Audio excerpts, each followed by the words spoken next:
So due to the rising call for police reform and for ending racism, deinstitutionalizing racism, I've created a couple little booklets. So the first one, some of you probably already have already because I've mailed this to 31 states and 4 countries.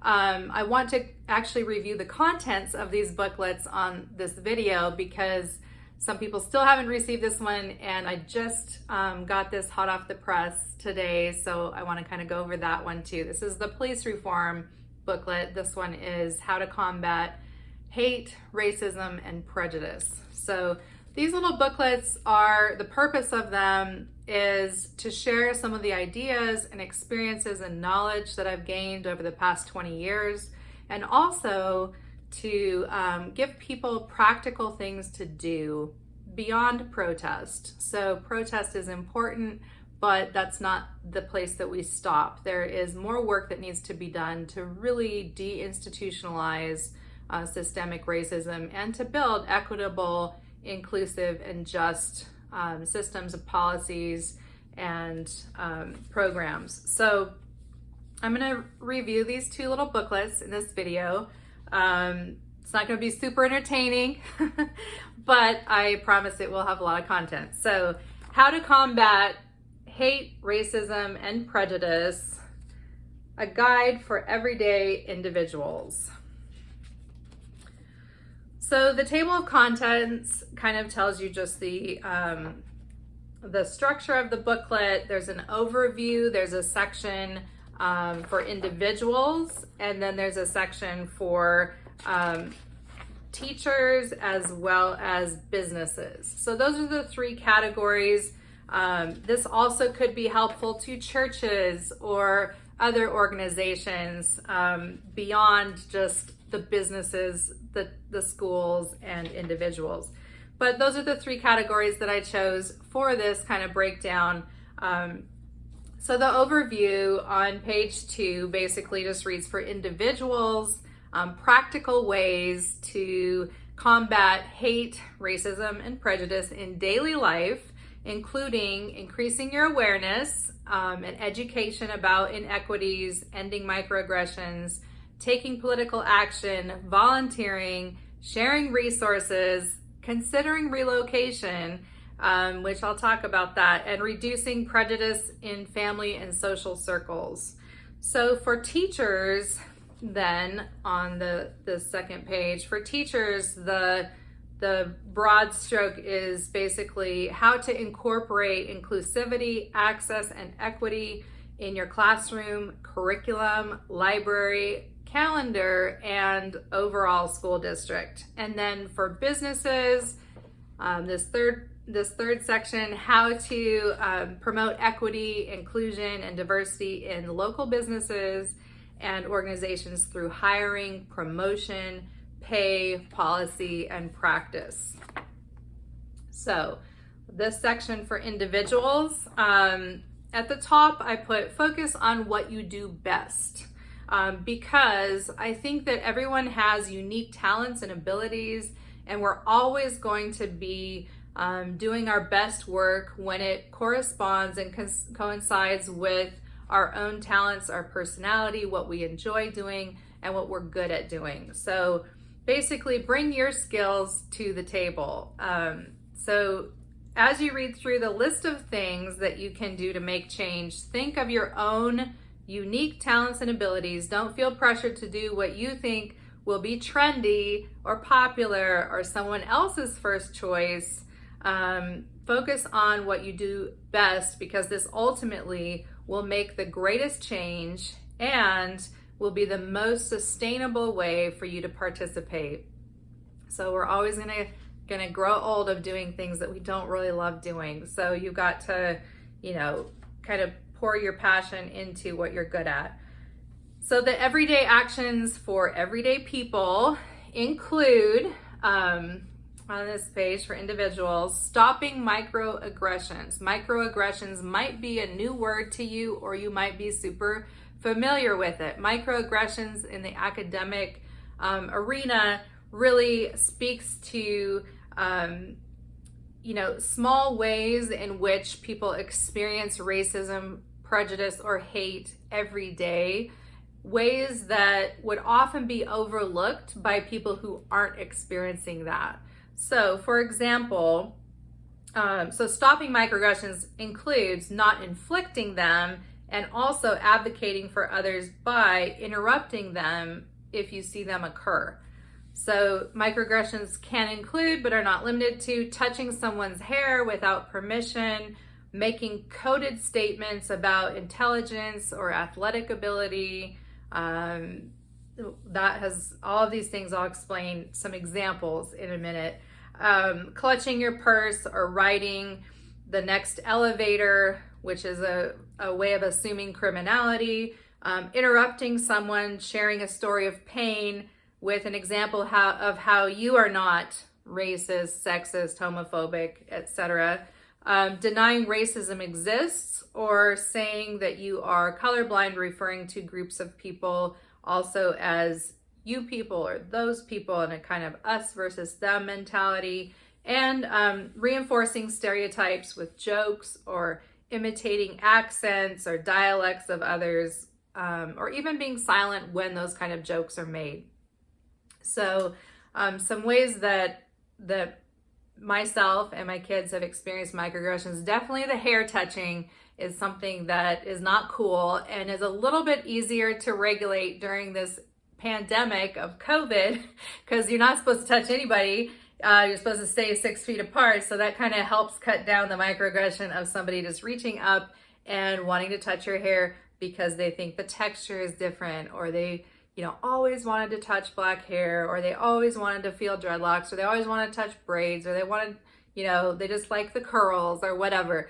And so having these like hands coming at you and having to negotiate that without that person, feeling like you're being rude to them or whatever is something that is draining. It takes energy. So that's considered a microaggression. Something that if you have that happen to you 12 times a day, it starts to affect even your mental health a little bit, because you're being perceived as and treated as an other, as somebody different, foreign, exotic, and having that attention. Also, like, to go touch somebody's body, I mean, it's a kind of micro assault in a way, because you're, there's no consent, and a lot of times people don't ask. So I've always taught my kids, your hair is part of your body. You don't let strangers touch your body. You don't let strangers touch your hair. It's okay. You have the right to say no. You have the right to, deny their request if you don't feel comfortable. And, especially, like I said, during COVID, like, we don't know who washed their hands. We don't know if hand sanitizer, has been engaged. So you don't just go up and touch somebody. But even without a pandemic, you might not want somebody's random hands in your hair, and you should have the right to, enforce the boundaries of your own physical being, as you're living on the planet. So that's one example of the hair touching. That might sound very weird to somebody who's never had that happen to you, but trust me, it's there are also verbal things said, like, do you ever wash your hair? Is your hair fake? Is that a weave? Is that extensions? Is it, how long does it take to do that? I mean, if you're shopping for groceries, one time I was just getting produce, like buying some fruit in a grocery store, and this guy, from across the produce stand was like, your hair looks like a mop. And, I tried to just ignore it. And then he just kind of started walking toward me and saying other things. And, I basically just kind of had to say, like, please don't say that, to me or anyone else who has faux locks or whatever. And he was like, oh no, I think it's pretty. It just reminds me of a mop, So just having to have those interactions, is something that divides up your day into kind of, some moments that are not positive. And so that's considered microaggressions. And researchers have suggested that the accumulation of microaggressions can actually be more shaping and damaging than a single act of more overt racism, like a use of a racial slur or whatever. Like an accumulation of having like 100 microaggressions happen to you in a day, versus one person saying something that most people would say, oh, that's a bad thing to do, or say. But so you'd have like that support of the community, like, oh yeah, definitely, that's not okay. But the microaggressions, they fly under the radar. People are like, well, that's not really racist. That's not, the person's just ignorant. They're just naive. They just didn't know.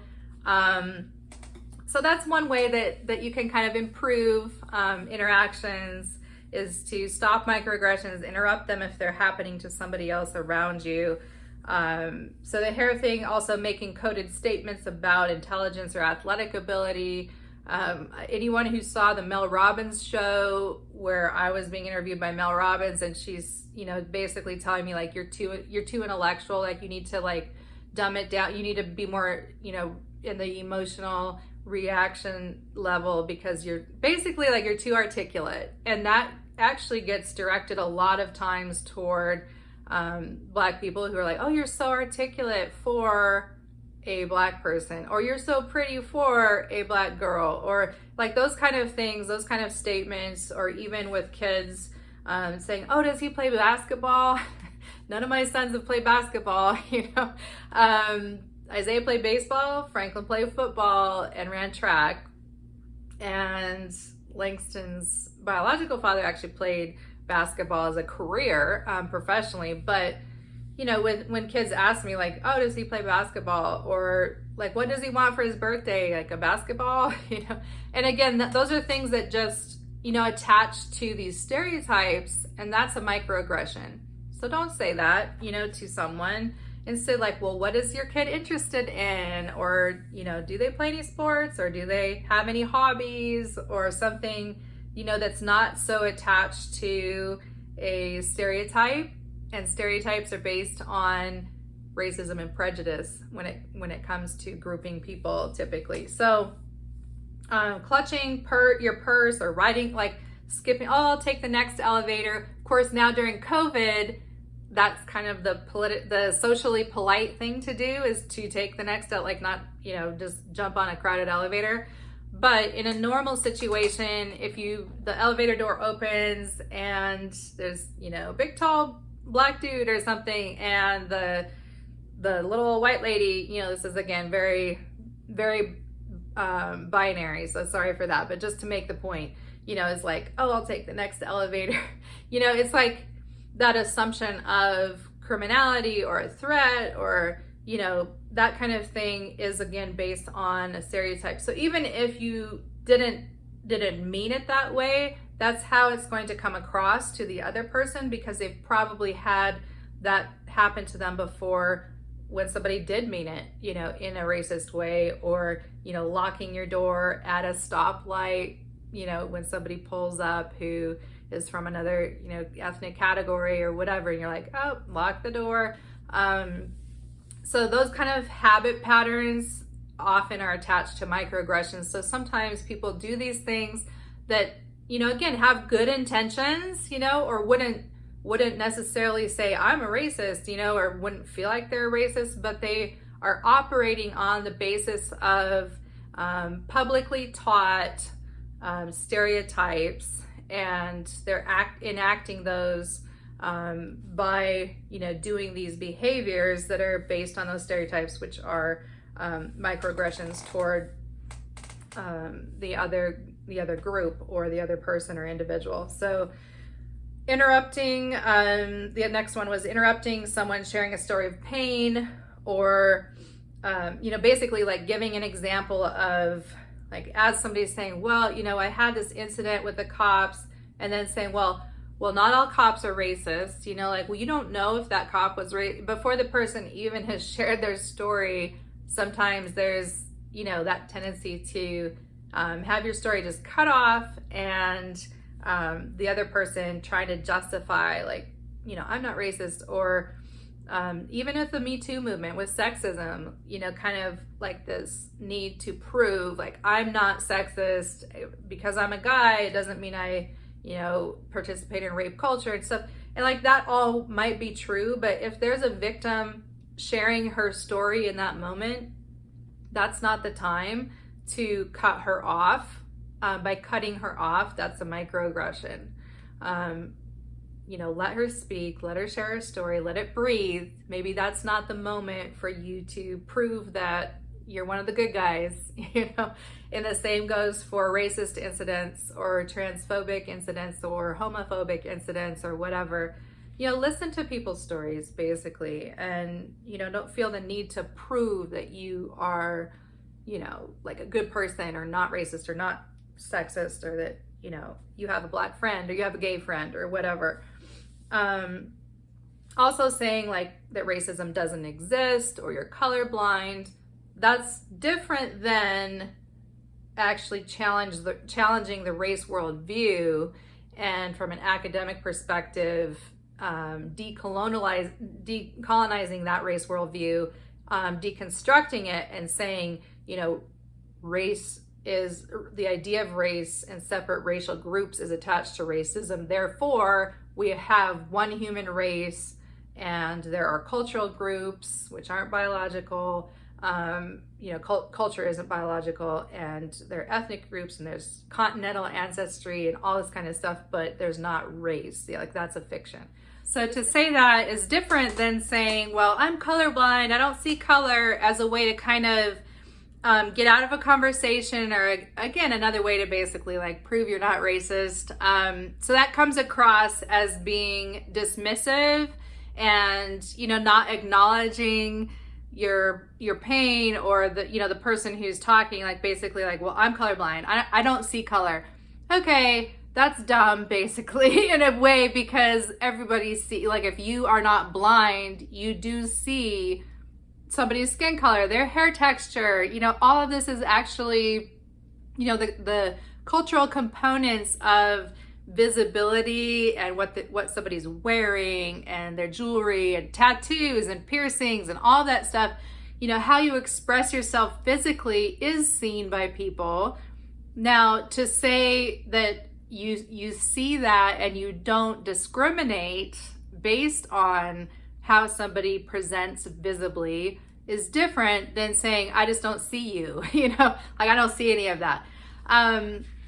So, just a way to sharpen your vocabulary coming to the table in these kind of conversations, to say like, I don't live my life by the race worldview, or I don't subscribe to stereotypes, or I don't believe in discrimination or hate, is better than saying like, I'm colorblind, basically. So also referring to people as like those people, or, like us versus them, like you people do X, Y, Z. Somebody one time was, came up behind me and was like, I just want to, touch your skin because you people have such, beautiful skin. And you're just kind of like, what do you mean? Like a person is not on exhibit for, to be representing an entire group, no matter what group that person is being, perceived as representing. It's just not very humanizing to say like you people, or the black people, like Trump oftentimes kind of goes there, with like, I am good for all the black people, or whatever. And it's interesting, like just hearing that basically creates distance, immediate distance. Like, okay, this is a person who doesn't understand or who doesn't relate to my experience and sees me as an other, as somebody different than them, AKA might see me as somebody less human than they are. So something to keep in mind. So that's number one on the everyday actions for everyday people. Number two is educate yourself, which of course I love that one, because read books. I know a lot of people don't like to read, and they'd rather listen to a podcast because it's more entertaining. We're such a entertainment based culture right now, and it kind of drives me crazy because books really are more long form, thoughtful, a lot more research invested in books. But if you don't read books, watch some documentary films, like serious documentary films that talk about ideas and statistics and history. And you can also take some courses, maybe sign up for a course at a college or community college, take a course in race and culture studies or equity, justice, inclusion. So educating yourself can include also like supporting authors of diverse backgrounds, Black-owned bookstores, educating yourself about the corporate world, not just like reading history books. Education also, comes into play with voting. Of course, you want to know who you're voting for so you can responsibly vote. Educate yourself about your finances. Where are you spending your money? Does the money that you spend actually support your values? Are you supporting businesses and institutions that promote values that you agree with, and so not just reading books and watching documentaries, but also, again, supporting authors of diverse backgrounds, supporting Black-owned bookstores, taking online courses, choosing an elective if you're actually in a college program on the topic of critical race theory or human rights advocacy, maybe, joining, like going to the Model UN. A lot of colleges have like a Model UN experience where students go to the United Nations. Isaiah did that when he was in college. So again, like expanding your horizons beyond just your family, yourself, your family, your local community, your group, then like your state, the country, other countries, other cultures, other world, like we have one big planet here. And what do you know about other, people's experiences around the planet, other women, other men, other children, who basically have, families and similarities, things in common with you, but might have some other different experiences as well. So education is key to undoing racism. Racism and hate and prejudice thrive on ignorance. And as long as people stay ignorant to history and to other cultures and to interactions with people, and to even the topic of race as a worldview or whatever, as long as that ignorance persists, the stereotypes persist, the prejudice persists, racism, and then even hate, and from there, even acts of violence based on that hate and racism can take place. So number 3, relocate and redistribute your resources. This is going to be a little controversial for some people. So consider relocating to a community where your needs will be the same as those who are economically disenfranchised. You'll find yourself working harder towards solutions, of course, if the problems of redlining and gentrification affect your household too, than if you're living comfortably in the suburbs and don't see those issues affecting you and your kids. Select a percentage of your household income to share with groups, families, or individuals in greater need than you, and volunteer for nonprofits. So this, a lot of people will send some money, which is good. That is a first step, but also volunteering your time and your talents, again, getting involved is important for that as well. When it comes to relocation and redistribution on this number 3 item of everyday actions for everyday people, my inspiration for that particular suggestion comes all the way back to my early college days when my mentor Spencer Perkins and his father Dr. John Perkins would talk about the 3 R's of reconciliation, which were like reconciliation, redistribution, relocation, and redistribution. So Relocation, again, is important because then the needs of the community become your needs. So Dr. John Perkins from Mississippi, and worked there as well as in California, really was an expert and is an expert community developer.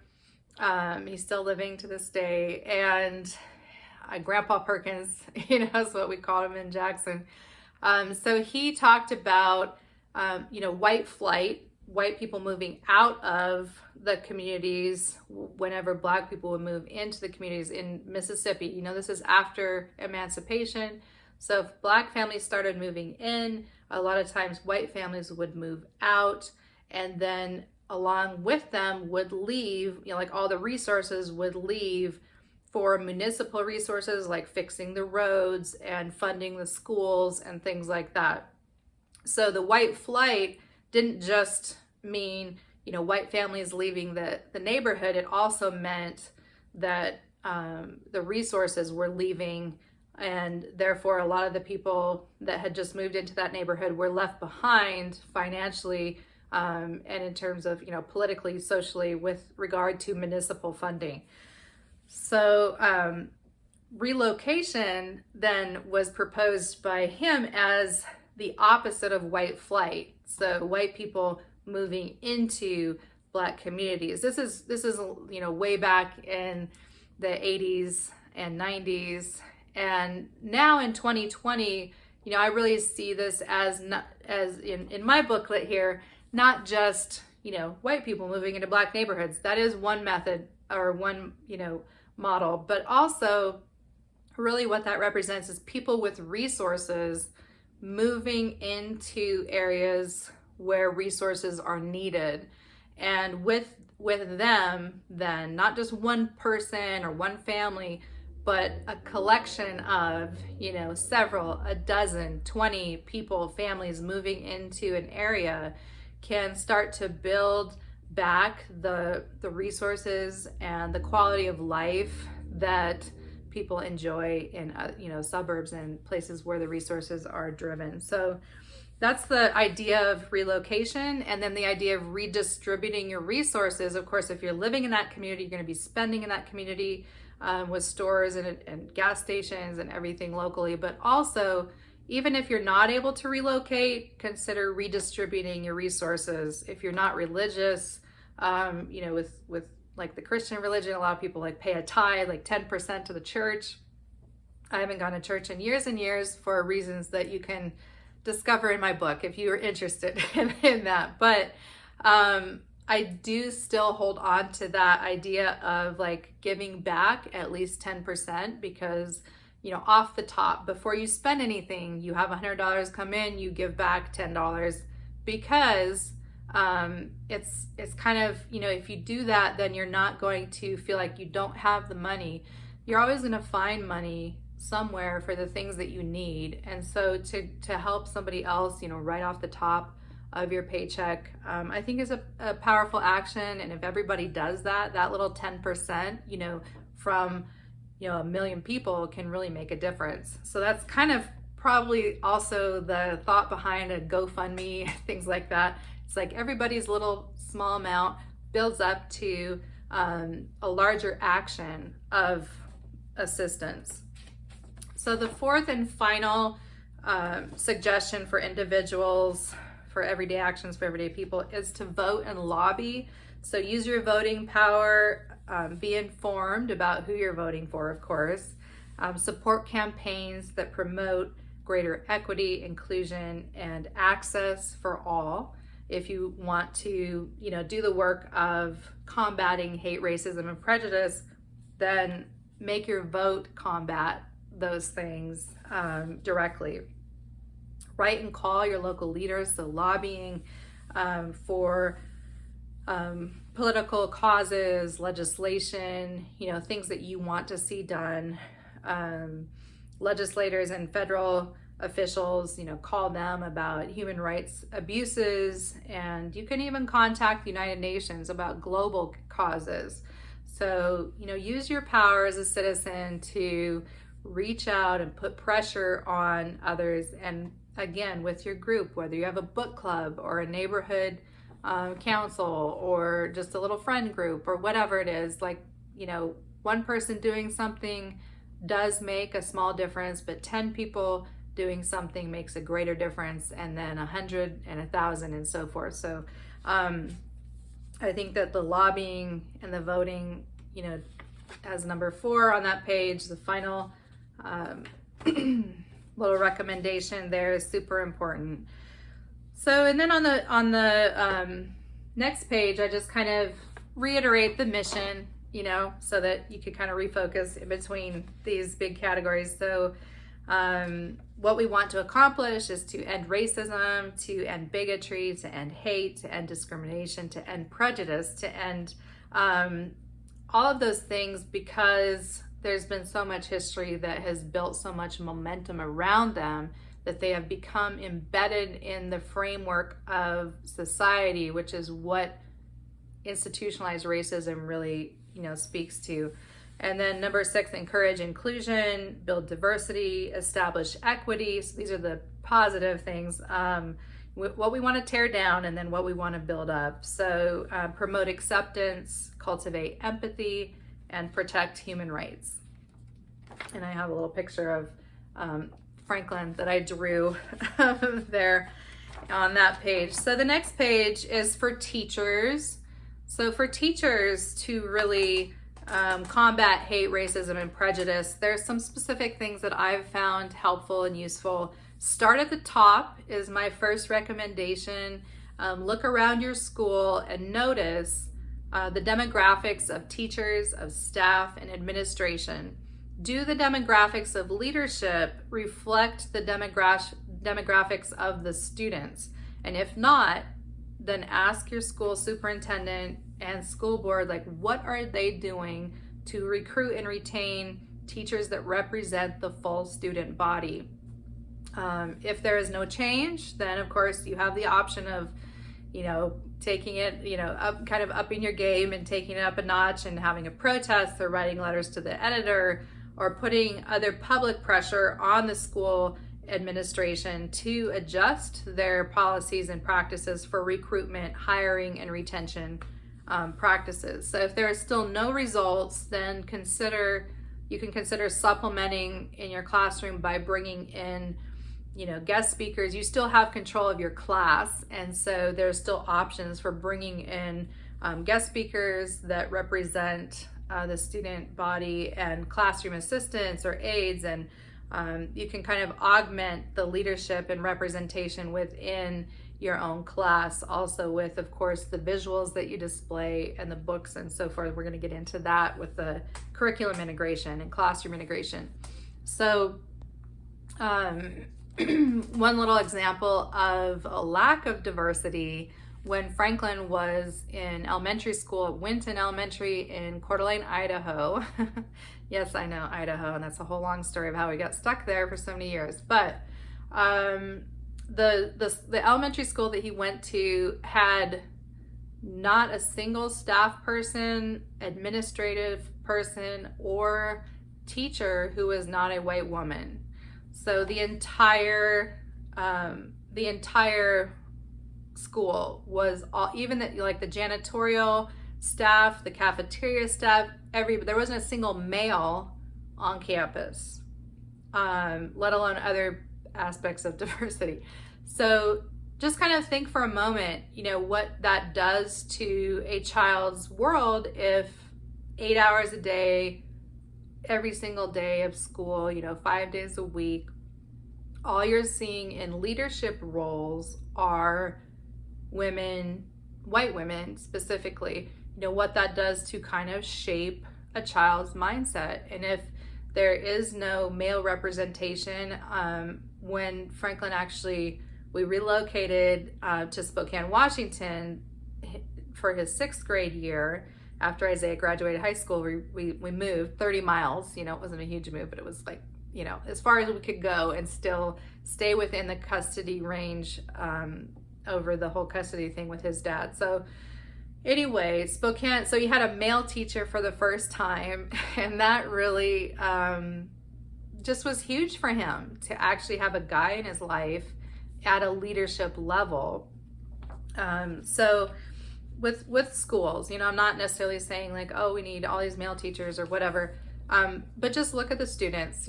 Does the leadership represent the student demographics? And if we have all white teachers and all black majority black students and majority white teachers, or Asian teachers, or whatever it is, then what is that doing to shape the kids' minds? And so if you are a teacher, that's one thing to consider about your school and how to, start at the top and work down. So classroom integration is next. Check your classroom walls for representation and inclusion, not only in February, Black History Month, or March, Women's History Month, but throughout the year.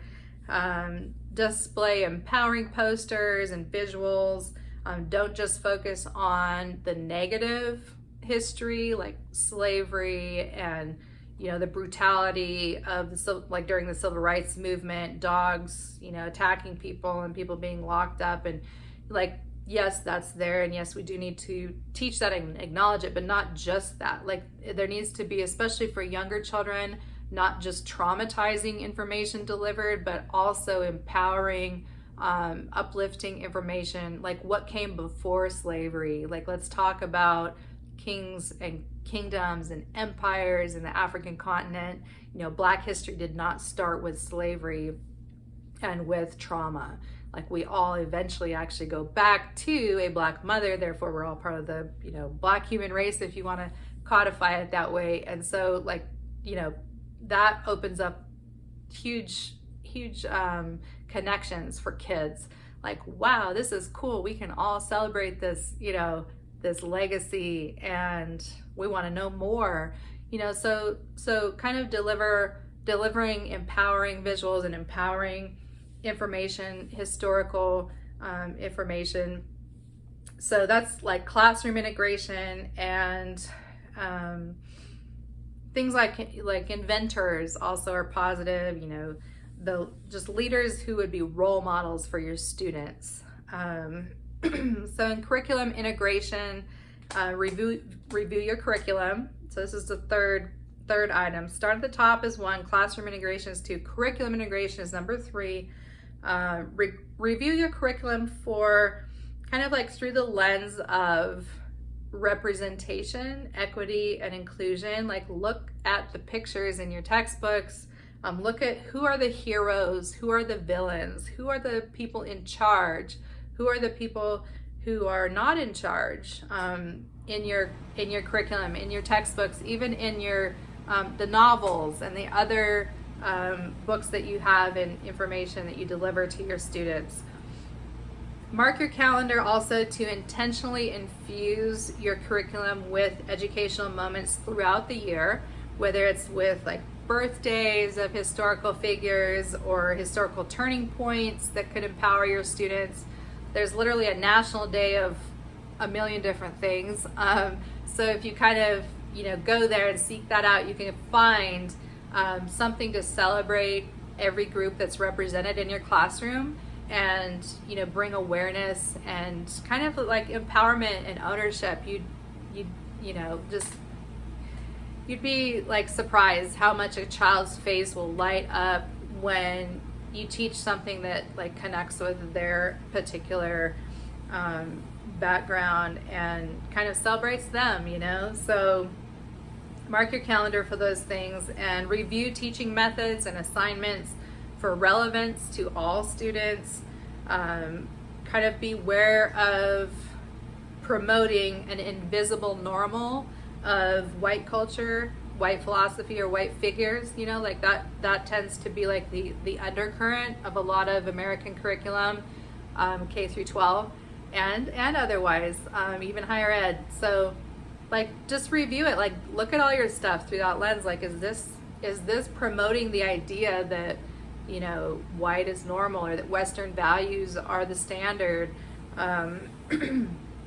So other ideas, if your school lacks diversity, consider developing like a sister school. Like, if there isn't diversity even in the students or let alone the administration, then kind of look at that, like how can we bring this in ways other than just guest speakers and cultural assemblies, but can we develop a sister school relationship with a majority Black school or majority Asian school or whatever within your area. Also look at even things like the cafeteria menu.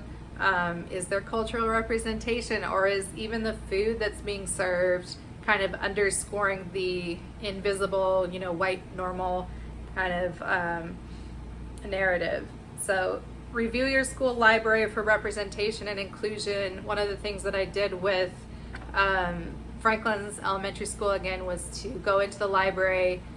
They let me come in during Black History Month, but you could do this, for any month or the whole year, and set up, I'd set up displays. I'd pull all the books that were relevant to Black History Month from the shelves, and we create like this great visual. So when you walk in, it's like, oh, maybe students didn't even know some of these books existed in the library, and it's a way of like making them more visible, to set up the books on the shelves and make a display, and kind of promote or maybe have like a special shelf for every month of the year that celebrates one thing specifically, but to again make it visible. And if by doing that you find out that there aren't very many books that celebrate diversity in your school library, or maybe like 1 out of every 10, then there's more work that needs to be done there too. Like, see what your school's budget is for ordering some new books,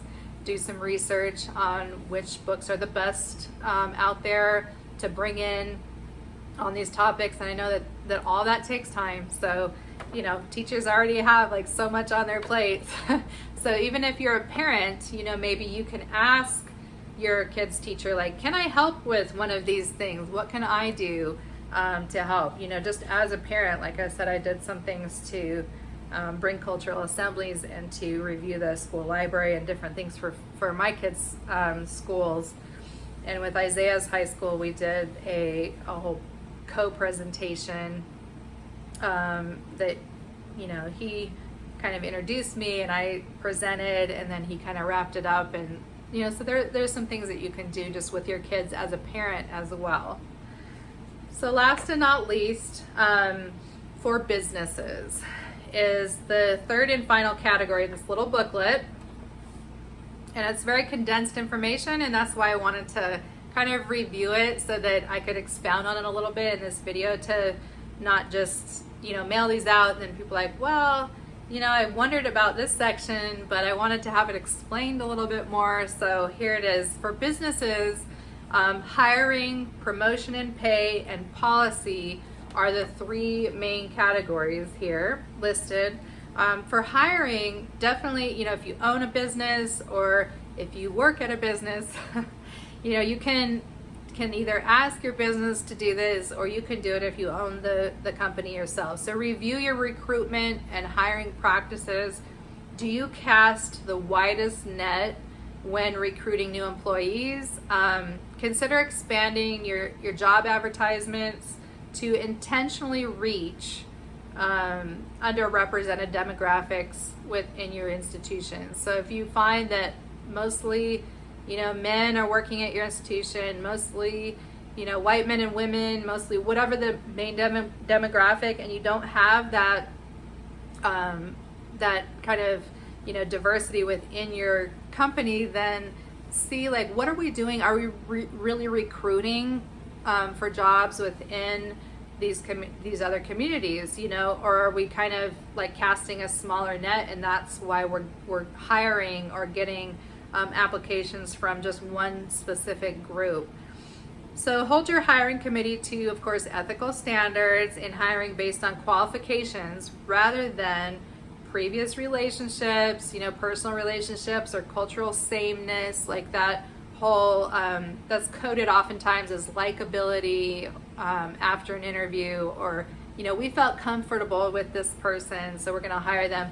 Are you actually hiring based on merit and ability and resume and what that person brings to the table, or are you hiring just because you think that person would be would be welcome in your own home because you feel comfortable with them because you're in the same group or something. So that can relate to a number of things. Sometimes it's religion, sometimes it's culture, sometimes it's whether the person has kids or whatever. But you're like, are you really hiring based on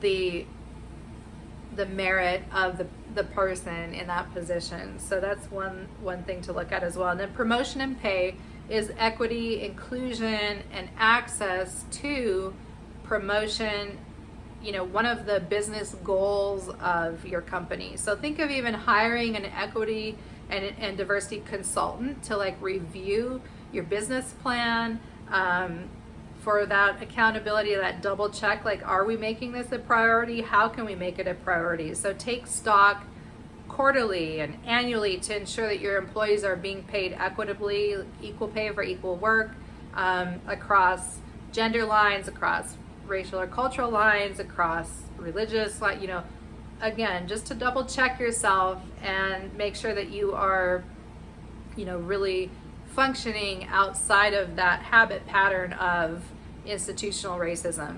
And then also you can sponsor like local events that promote human rights and social justice causes to really put your business's name behind the values that you want to promote when it comes to combating hate, racism, and prejudice.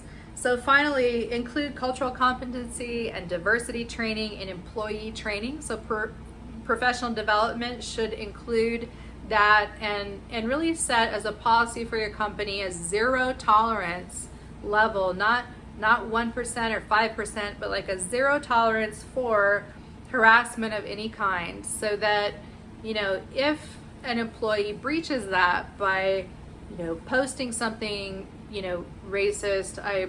A person actually reached out to me recently online and sent a post of like one of his coworkers posted this super racist, but it was very blatant, calling Black people animals and all this kind of stuff. And this guy who is Black, has to work with this person, and the company said, well, we'll investigate it. We'll kind of look into it.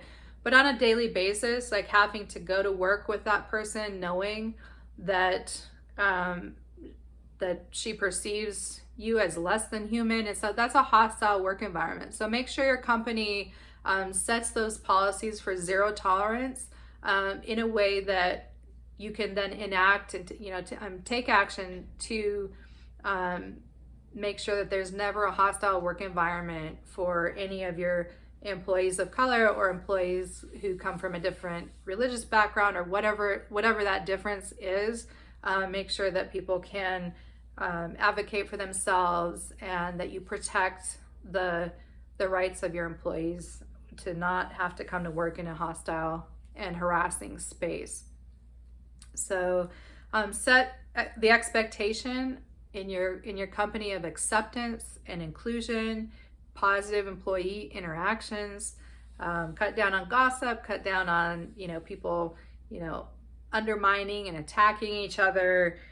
Enforce your zero tolerance policy, so you can even make your decorations within your office inclusive with regard to visual culture and honoring important cultural holidays with paid time off, not just paid time off for one cultural holiday and then not the other ones. That kind of thing can also send a message to your staff. So you could even devote a bulletin board in the office to human rights causes, or conduct an office campaign for employees to give like a percentage of their paycheck to human rights causes, as an option.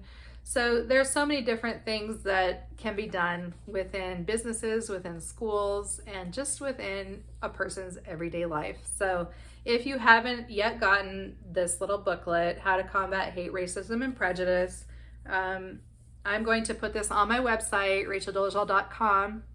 Now it's going to be $0. It's free.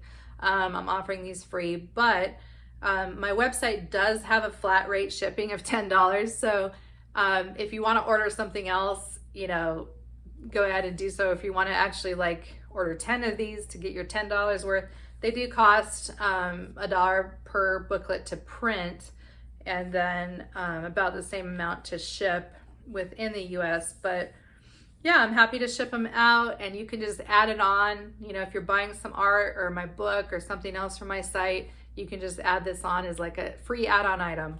So I'm gonna go ahead and review the How to End Police Brutality and Develop Equitable Law Enforcement booklet next.